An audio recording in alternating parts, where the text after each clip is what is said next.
Hello everyone. सो आज हम discuss करेंगे ब्रीदिंग और एक्सटर्नल रेस्पिरेशन।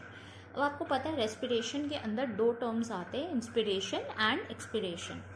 बट उसमें भी काफ़ी सारे आते हैं, जैसे कि normal inspiration, normal expiration, forceful inspiration, forceful expiration. तो काफ़ी सारे हमारे पास टर्म्स आते हैं। तो एक एक टर्म को ब्रीफली एक्सप्लेन करना कि हर एक टर्म में का मतलब क्या है और डिफरेंस क्या होता है, वो सारी चीज़ें हम डिस्कस करेंगे और कौन से मसल्स इन्वॉल्व होते हैं etcetera. So let us start with our topic. So our topic is breathing or external respiration. As you know, expiration consists of two processes, that is inspiration and expiration. Now inspiration as a process हम इसको active process consider करते हैं.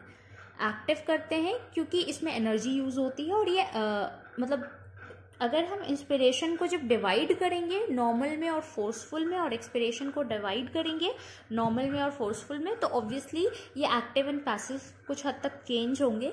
But अगर हम overall बात करें तो inspiration is an active process whereas expiration is an passive process. Right. So अब पहले देखेंगे कि इंस्पिरेशन में कौन सी मसल्स इन्वॉल्व है. इंस्पिरेशन में जो मसल्स इन्वॉल्व है, दो मसल्स इन्वॉल्व है. इनका नाम है intercostal muscles and phrenic muscles. And same muscles involve है एक्सपिरेशन में. बस डिफरेंस ये है कि इंस्पिरेशन में जो मसल्स है वो कॉन्ट्रैक्ट होती है एंड एक्सपिरेशन में मसल्स रिलैक्स होती हैं. So two muscles are involved, intercostal muscles and phrenic muscles. Now अगर हम वैसी एनाटॉमी देखें तो यहाँ पे अगर हम इस साइड वर्टेब्रे कंसिडर करें तो ये हमारा डॉर्सल साइड हो जाएगा, क्योंकि वर्टेब्रे डॉर्सल साइड होती है. एंड अगर हम रिब्स इस साइड कंसिडर करें तो ये हमारा वेंट्रल साइड हो जाएगा. एंटीरियर साइड हम इसे कंसिडर करें और पोस्टीरियर इधर, तो सेंटर में हमारी थोरैसिक कैविटी बनेगी. अब आपको पता है कि पोस्टीरियर साइड थोरैसिक कैविटी के डायफ्राम होता है और डायफ्राम को ही हम फ्रेनिक मसल भी कहते हैं. ठीक है. एंड आपको पता है इंटरकोस्टल मसल्स कहाँ होगी, रिब्स के साइड होगी. तो इंटरकोस्टल मसल्स और आईएम इसका शॉर्ट फॉर्म अभी हम इसे डिनोट कर रहे हैं आईएम से. तो इंटरकोस्टल मसल्स वेंट्रल साइड होंगी और डायफ्राम यानी फ्रेनिक मसल्स पोस्टीरियर साइड होगी. राइट. अब हम ये देखते हैं कि इंटरकोस्टल मसल्स भी दो टाइप में डिवाइडेड है, एक्सटर्नल एंड इंटरनल.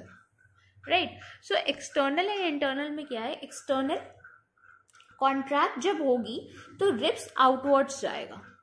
मतलब जब एक्सटर्नल इंटरकोस्टल मसल्स कॉन्ट्रैक्ट होगी तो रिब्स कहाँ जाएगा, आउटवर्ड जाएगा. वेयर एज जब इंटरनल इंटरकोस्टल मसल्स कॉन्ट्रैक्ट होंगी तो रिब्स इनवर्ड पुल होंगे.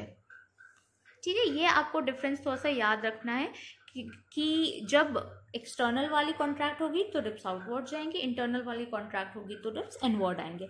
आप ऐसे याद कर सकते हो, I for internal and I for inward. Right.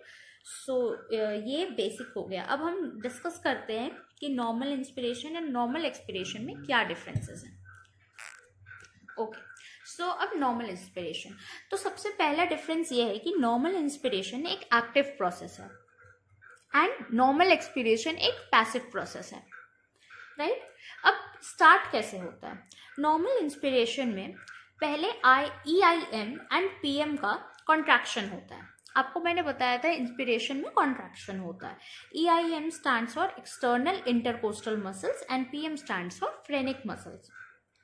इसके बाद जब इनका कॉन्ट्रैक्शन होगा, तो मैंने बताया था जब एक्सटर्नल मसल का कॉन्ट्रैक्शन होगा तो रिब्स आउटवर्ड पुल होंगे.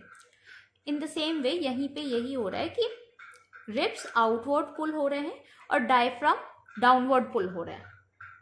आप ये सोचो इस डायग्राम में, अगर ये जो रिब्स है ये आउटवर्ड पुल होंगे और ये जो डायफ्राम है ये इनवर्ड पुल होगा, तो थोरैसिक कैविटी की साइज बढ़ जाएगी. यही लिखा हुआ है यहाँ, size of thoracic cavity increases in anterior, posterior and dorsoventral axis. मतलब जो हमने एक्सिस यहाँ पे पहले ही डिफ्रेंशिएट करी थी, उन एक्सिस पे मेनली आपको ये ध्यान रखना है कि साइज बढ़ रही है थोरैसिक कैविटी की. अब अगर थोरैसिक कैविटी की साइज बढ़ रही है तो ऑब्वियस सी बात है पल्मोनरी कैविटी की भी साइज बढ़ रही है। और आपको पता है जब एरिया बढ़ती है, साइज बढ़ता है, तो प्रेशर कम होता है, तो प्रेशर कैविटी के अंदर कम हो जा रहा है और एक्सटर्नल प्रेशर ज्यादा है।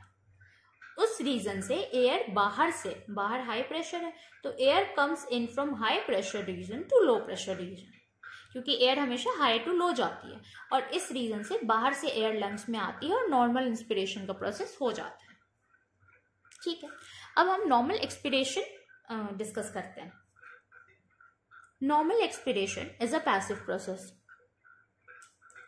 इसमें क्या होता है, EIM and PM same muscles involve है। मैंने आपको बोला था सेम मसल्स इन्वॉल्व रहेगी, सेम मसल्स इन्वॉल्व है, इसमें बस रिलैक्सेशन हो रहा है। तो आप ये समझ लीजिए, अगर आप नॉर्मल इंस्पिरेशन समझ जाते हैं, आपको ठीक इसका ऑपोजिट नॉर्मल एक्सपिरेशन में समझना है। तो इसमें रिब्स आउटवर्ड पुल हो रहे थे, इसमें रिब्स इनवर्ड पुल हो रहे हैं। डायफ्राम में डोम शेप आ जा रहा है, तो डोम शेप आएगा तो क्या होगा, ऐसा हो जाएगा, कुछ इस टाइप का डोम शेप ऐसा होता है। तो जब डोम शेप ऐसा हो जाएगा तो ऑब्वियसली कैविटी की साइज कम हो जाएगी, थोरैसिक कैविटी की साइज डिक्रीज हो जाती है। उस कारण से पल्मोनरी कैविटी की भी साइज डिक्रीज हो जाती है। कैविटी के अंदर जो प्रेशर है वो इंक्रीज हो जाता है क्योंकि साइज डिक्रीज हो रही है। Air high pressure to low pressure जाएगी, इसलिए एयर कैविटी के अंदर से एटमॉस्फेयर में बाहर जाएगी। राइट, सो ये हो गया। Now normal expiration is a passive process because it occurs due to elastic recoiling and of ribs and diaphragm acquire their normal position. Normal expiration passive process इसलिए है क्योंकि इसमें कोई कॉन्ट्रैक्शन हो ही नहीं रहा। जो कॉन्ट्रैक्शन इधर हुआ था उसका अगर रिलैक्सेशन होगा तो नॉर्मल एक्सपिरेशन टेक प्लेस, मतलब इट टेक्स प्लेस, तो ये प्लेस ले लेता है और इस कारण से इसमें कोई एनर्जी नहीं लगती और इसको हम पैसिव प्रोसेस कहते हैं। Now the next one is forceful expiration and forceful inspiration. So forceful expiration में क्या हो रहा है, contraction of AM and IIM. AM stands for abdominal muscles and IIM stands for internal intercostal muscles. Ribs inward pull हो रहे हैं और diaphragm upward पुल हो रहा है।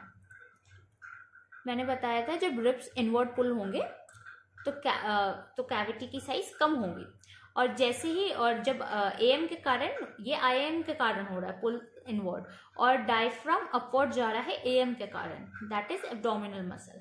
उसके बाद क्या होता है, साइज ऑफ थोरैसिक कैविटी बहुत ज्यादा डिक्रीज हो जाती है। 2 एरो बनाने का मतलब ये है, वहां पे हमने 1 एरो बनाया था डिक्रीज के लिए, क्योंकि ये फोर्सफुल है तो यहाँ बहुत ज्यादा डिक्रीज हो जाएगी। उस कारण से पल्मोनरी कैविटी की साइज बहुत ज्यादा डिक्रीज हो जाएगी और कैविटी के अंदर का प्रेशर बहुत ज्यादा बढ़ जाएगा। जब प्रेशर बढ़ेगा तो एयर बाहर जाएगी।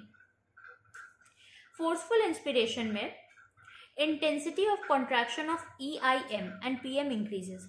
तो जो हमने इंस्पिरेशन में पढ़ा था नॉर्मल इंस्पिरेशन में, सेम प्रोसेस फोर्सफुल इंस्पिरेशन में होता है, कुछ डिफरेंट नहीं होता है, जस्ट इंटेंसिटी बढ़ जाती है कॉन्ट्रैक्शन की, किसकी, EIM और PM की, that is external intercostal muscle and phrenic muscle.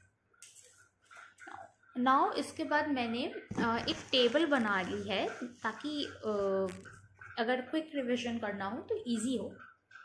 इसमें 3 इवेंट्स है, normal inspiration, normal expiration and forceful expiration.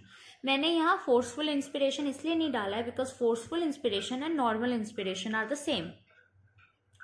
ठीक है, अब normal inspiration, muscles involve.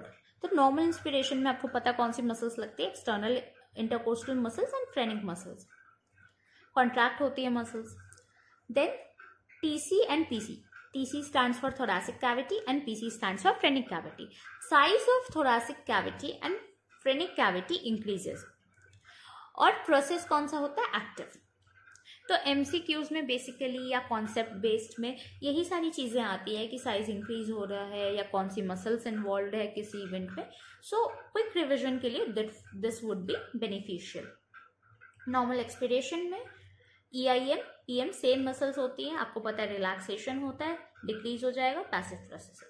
Forceful expiration में डिफरेंट मसल्स यूज होती है, IIM, AM. IAM stands for internal intercostal muscles, AM stands for abdominal muscles, और ये कॉन्ट्रैक्ट होती हैं, size of TC and TC decrease होता है, और ये एक्टिव प्रोसेस है क्योंकि इसमें कॉन्ट्रैक्शन हो रहा है। रिमेंबर जब वीडियो स्टार्ट हुआ था तो मैंने आपको कहा था एक्सपिरेशन इन जनरल पैसिव होता है, बट अगर फोर्सफुल एक्सपिरेशन की बात करें तो वो चीज चेंज हो सकती है। तो यहीं पे आप देख रहे हो कि फोर्सफुल एक्सपिरेशन में प्रोसेस एक्टिव हो जाता है बिकॉज मसल्स कॉन्ट्रैक्ट कर रहे हैं, और ये डिफरेंट मसल्स हैं। Okay, so this was all about inspiration and expiration. Thank you so much for watching the video. Have a nice day.